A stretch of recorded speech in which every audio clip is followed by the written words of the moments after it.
All right, on to our next question. Limiting the authority of border inspectors, this agreement would allow for potentially unsafe food to enter the United States market. Is this a legitimate threat to the health of Americans?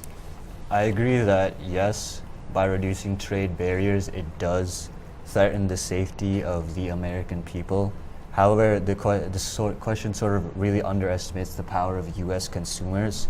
For example, if you look at Chipotle, it's like in the BU Chipotle, or BC, I really don't remember, there's that E. coli scandal where a certain amount of students who ate there got E. coli, and the whole nation was in uproar about it, and Chipotle stocks fell by a significant amount and still have not recovered, even though it's been 2 or 3 months.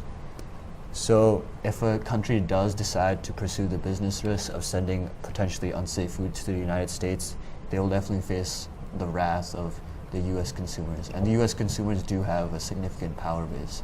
They have a public opinion that has destroyed numerous companies in the past 50 or so years. The market will just, like the invisible hand in the market will just kind of do it for you. I agree that it is a risk. We don't need regulation. I agree that it is a risk to remove regulations, but it's not like there aren't any remaining safeguards left. Yeah, the thing is, if you sacrifice health for just letting the invisible hand, as you said, do its thing, which, I mean, eventually it will, but at what cost, really? We could let some foreign virus or whatever, or we don't really know the exact conditions of every factory or that processed food comes from, because I would assume that most of the food that's going to be shipped here will be processed, and you really don't know exactly the conditions. But I do agree that eventually it would level out, and the American consumers would figure out which companies and which countries sent the good stuff and which ones sent the bad stuff. Additionally, so based on this, the amount of tariffs and stuff, preventing unsafe foods from entering the United States would decrease.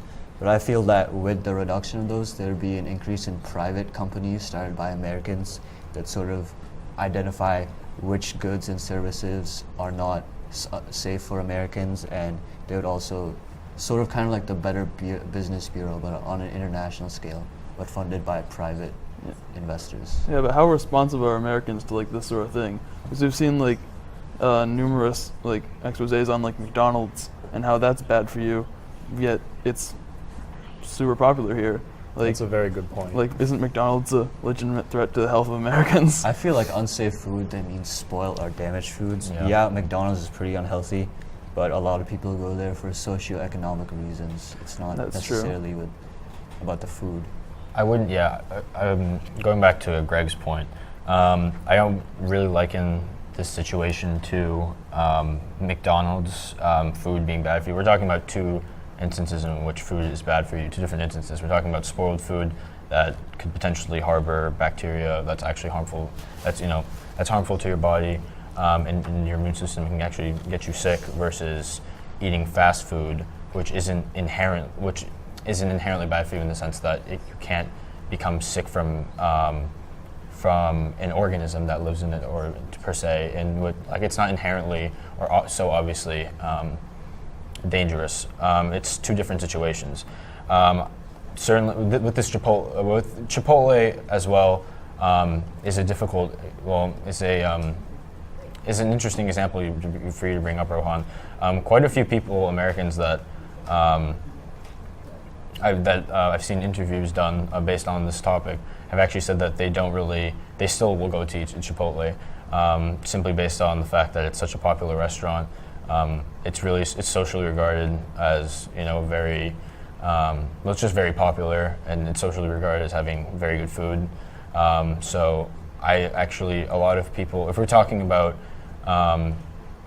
kids, people who are younger maybe, or people who are maybe less educated, a lot of them, I would actually assume, don't really care about the Chipotle E. coli outbreak. I think a lot of people just assume that, just right now even, in the last month, I'm pretty sure, or 2 months, Chipotle had to close a lot of its stores to check for health concerns, and yet I see lines at Chipotle every day.